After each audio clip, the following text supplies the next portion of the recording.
Parliament വനസംരക്ഷണ നിയമം പാസാക്കിയത് 1980-ലാണ്.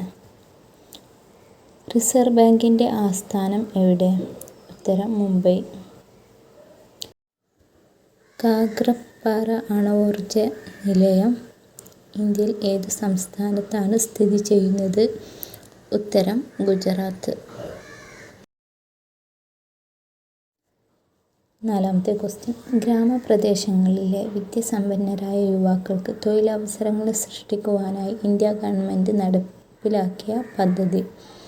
1993-ലാണ് അത് നടപ്പിലാക്കിയിട്ടുള്ളത്. ഉത്തരം പ്രധാനമന്ത്രി റോസ്ഗാർ യോജന.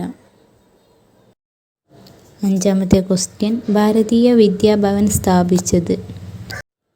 ഉത്തരം KM മുൻഷി.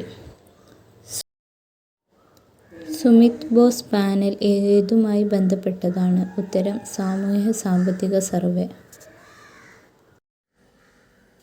അടൽ നാഗർ എന്നത് പുനർനാമകരണം ചെയ്ത് നയറായ്പൂർ ഏത് സംസ്ഥാനത്താണ്?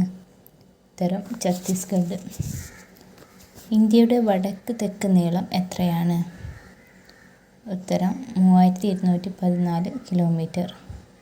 ദേശീയ വിദ്യാഭ്യാസ ദിനമായി ആചരിക്കുന്ന നവംബർ 11 ആരുടെ ജന്മദിനമാണ്?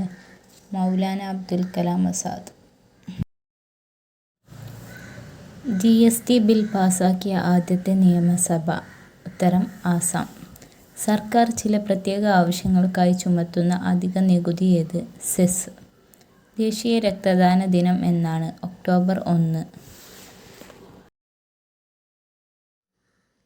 കോട്ട്നോപോളിസ് എന്നത് വിശേഷിപ്പിക്കുന്ന നഗരം ഏത്? മുംബൈ. മഹാത്മാഗാന്ധി നിർദ്ദേശിച്ച വിദ്യാഭ്യാസ മാതൃകയാണ് വാർത്ത പദ്ധതി. സംസ്ഥാന പുനഃസംഘടനാ നിയമം പാർലമെന്റ് പാസാക്കിയ വർഷം? 1956. സ്ത്രീകൾക്ക് ഏറ്റവും കൂടുതൽ ആയുസ്സുള്ള രാജ്യം ഏത്? ഉത്തരം ജപ്പാൻ. ഇന്ത്യയിൽ ഏറ്റവും കൂടുതൽ ജനസംഖ്യയുള്ള സംസ്ഥാനം ഏത്? ഉത്തരം ഉത്തർപ്രദേശ്. രവീന്ദ്രനാഥ ടാഗോർ രചിച്ച ഗ്രന്ഥമാണ് ഗോര. ദേശീയ സാക്ഷരതാ മിഷൻ രൂപീകരിച്ച വർഷം ഏത്? 1988.